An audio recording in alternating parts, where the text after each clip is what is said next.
This company was once seconds from collapse. It was a fallen giant, a forgotten hero of a revolution it had helped start. By the late 1990s, its coffers were bleeding dry, its products were a confusing mess, and its future was a dark, uncertain void. Pundits and analysts had already written its obituary, predicting its sale for parts or its quiet fade into the footnotes of technology history. The brand that had once promised to change the world was now just a whisper, a cautionary tale of hubris and lost direction. The world was moving on, and it seemed destined to be left behind, a relic of a bygone era. Apple was once close to bankruptcy. Apple began in a garage. It was not a polished corporation. It was a dream shared between two friends, Steve Jobs, Steve Wozniak, in 1976. They were rebels with a cause, to build simple, accessible computers for everyone, not just for hobbyists or large corporations. The Apple. That was a raw, brilliant piece of engineering, but it was the Apple II that truly changed how people used technology. It was a complete, ready-to-use personal computer that found its way into homes, schools, offices across the country. The company grew at a blinding speed, fueled by youthful energy and a sense that they were on the cusp of something truly historic. In the early 1980s, Apple was no longer a startup. It was a phenomenon. The company went public in a spectacular IPO, creating hundreds of millionaires overnight. Then came a new star, a product that promised to be more than just a tool, but an extension of the human mind. The Macintosh. Launched in 1984. It had a clean graphical user interface and a simple mouse, making computing intuitive and friendly. Sales were initially strong and the world buzzed. But behind the curtain of innovation, trouble was brewing. The very passion that fueled Apple's rise also created deep internal fractures. Steve Jobs, the visionary co-founder, was a brilliant but volatile leader. He fought bitterly with the board and with John Sculley. It was a fight Jobs would ultimately lose, leading to his painful and public ouster in 1985. The fall was not sudden. It was a slow, painful decay. By the mid-1990s, the landscape had changed dramatically.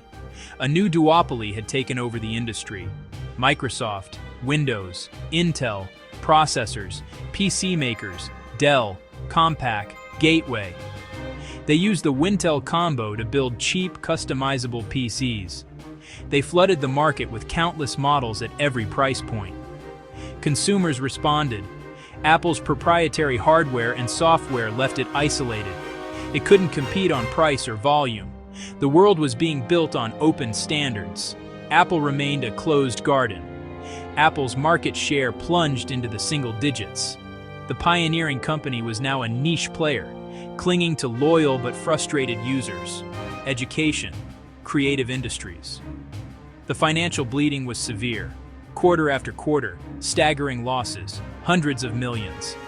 The future looked incredibly dark. Wall Street had lost faith. The press was merciless.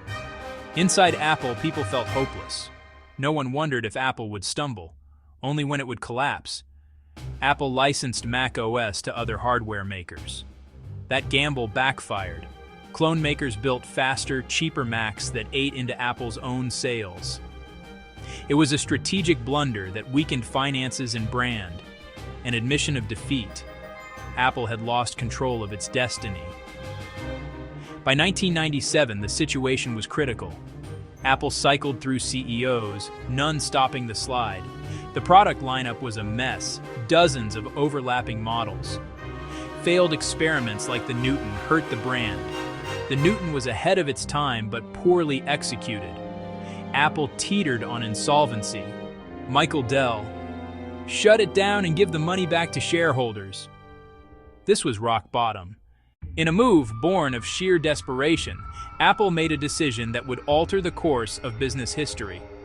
In late 1996, the company acquired Next, a computer company founded by the very man Apple had been forced out, Steve Jobs.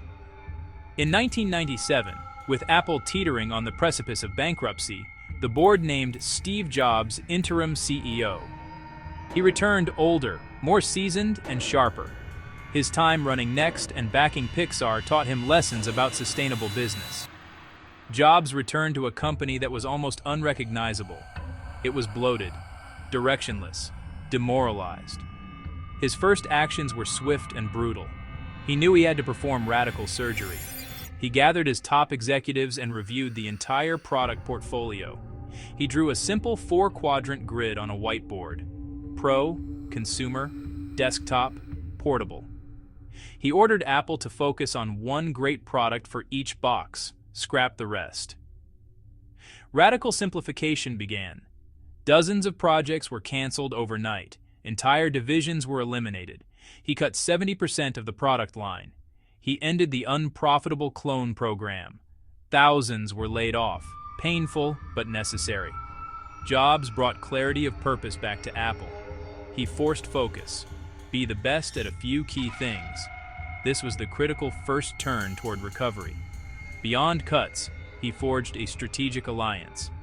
At Macworld 1997, he announced Microsoft's $150 million investment in Apple. Microsoft also pledged to keep Office on the Mac for 5 years. Bill Gates' face appeared behind Jobs. The crowd booed. But Jobs saw a masterstroke. It wasn't surrender. It was survival. It signaled Apple was here to stay, backed, however grudgingly, by the industry's biggest player. With the company stabilized and the product line simplified, Jobs turned to design. Design wasn't specs, it was experience.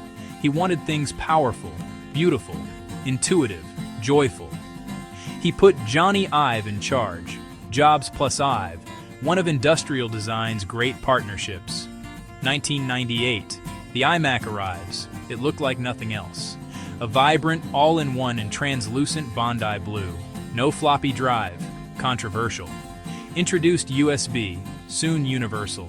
Bold, optimistic, and incredibly easy to set up. Built to get you online in a few steps. A statement. Apple was back and different. Massive commercial success. Hundreds of thousands sold. Apple returned to profit. Gave Apple a clear identity, a beacon in a sea of sameness. Design as competitive advantage. People bought how it made them feel. Friendly, personal, fun. Re-energized employees and fans. Design applied to hardware, software, packaging, retail. Apple stores, experience-led, staff-guided, customer relationship over transaction, every touch point, simplicity, elegance, quality, not just selling computers, selling a philosophy. It was a true design revolution. Yet the true meteoric success of Apple's comeback would not come from computers alone. Steve Jobs saw a bigger opportunity on the horizon: music.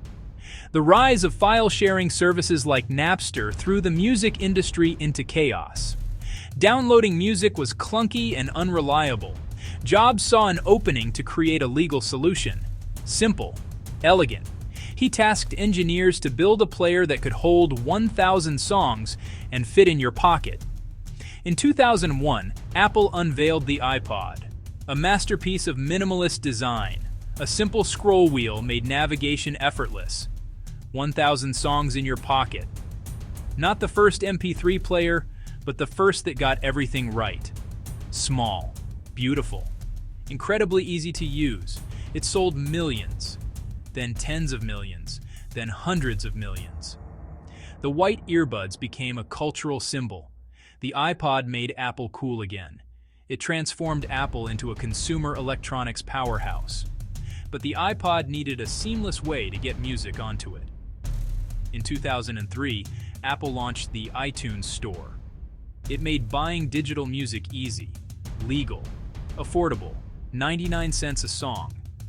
The store offered a trustworthy alternative to piracy.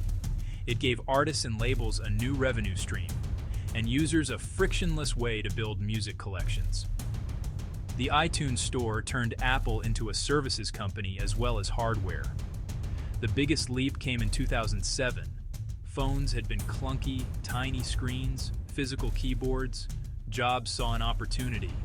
After years in secret, he introduced the iPhone, a widescreen iPod with touch controls, a revolutionary mobile phone, a breakthrough internet communications device. Not the first smartphone, but the first truly smart. Simple, beautiful. The iPhone changed the world, and it cemented Apple's position as the most innovative company on the planet. The iPhone was a triumph, but Apple's true genius was not just one hit product. It was building an entire world around it. 1 year later, Apple launched the App Store. Third-party developers could now create and sell apps, and Apple unleashed a tidal wave of innovation. The phone became a pocket-sized supercomputer, not just for calls, not just for music, but for playing games, booking flights, tracking fitness. The App Store created a virtuous cycle, a powerful ecosystem hard for competitors to copy. Developers flocked to where the users were. Users flocked to where the apps were. Apple kept 30% of all sales, a massive high-margin revenue stream. That created enormous stickiness. Buying apps, music, movies made switching to Android costly. Users were locked into Apple's world. Apple expanded this strategy with every new product. The iPad in 2010 fit between phone and laptop, running the same iOS and App Store. iCloud synced photos, documents, and data across devices. Apple Music took on Spotify. Apple TV Plus joined streaming. Each product worked best with other Apple products. The whole greater than the parts. Tight integration of hardware, each in Achteree, software, services gave Apple unmatched control. They mastered the global supply chain, securing components and capacity. Under Tim Cook, operational excellence let Apple ship hundreds of millions of devices efficiently. A beloved brand plus locked-in ecosystem plus world-class supply chain, a fortress, a profit machine unlike any before. The story of Apple's comeback is not a fairy tale. It is forged in the fires of failure. Apple nearly died in the 1990s. That near death taught the company's most valuable lessons. One critical mistake was loss of focus. Trying to compete with the PC world, Apple made a bewildering array of products. Those products confused consumers and drained resources. Steve Jobs brutally simplified the product line on his return. The lesson: a few great products are infinitely better than dozens of mediocre ones. Focus isn't saying yes, it's saying no to 1,000 other ideas. Another mistake was treating design as an afterthought. The beige boxes of the mid-90s showed a company that had lost its soul. The iMac's success proved that design and user experience are core to a product's value. People form emotional bonds with well-designed products. Investing in design is not a cost. It's a driver of loyalty and pricing power. Control of the core experience was learned the hard way. Licensing Mac OS to clone makers was a desperate move that ceded hardware control and weakened Apple. The comeback leaned the opposite way. Tight integration. Controlling the hardware, the software, and the key services let Apple ensure a seamless, high-quality user experience. Competitors on fragmented systems like Android couldn't easily match that. Control of the entire stack became a cornerstone advantage. Sometimes a closed garden bears the most fruit. Apple learned to turn failure into fuel. The Apple Newton, flawed as it was, became a precursor. iPhone, iPad. Early mobile partnership struggles taught the need to control destiny. Steve Jobs himself was forged by failure. Exile humbled him and made him a better leader. The ultimate lesson? Failure is not the end. Learn, refocus, come back stronger, smarter, with a clearer vision. The comeback wasn't possible despite failure. It was possible because of it. In the end, Apple's rise from the ashes was not magic. It was the result of a rare combination of bold leadership, courageous choices, relentless execution. The return of Steve Jobs was the undeniable catalyst, the spark that reignited the flame. But the enduring fire was sustained by the hard work that followed. Engineers who toiled to solve impossible problems. Designers who obsessed over every curve and pixel. Operational managers who built a global machine to deliver those creations to the world. The products they built did not just save a company, they changed the world. Today, Apple stands as a powerful and enduring lesson in business and in life. It proves that even a massive, iconic company can lose its way and fail. But it also proves that it can return, stronger and more influential than ever. The greatest comebacks are not born from incremental improvements. They are born from a clear, bold vision and the courage to make hard choices. Apple made those choices. It chose focus over breadth. It chose design over commoditization. It chose to build a brand that people use.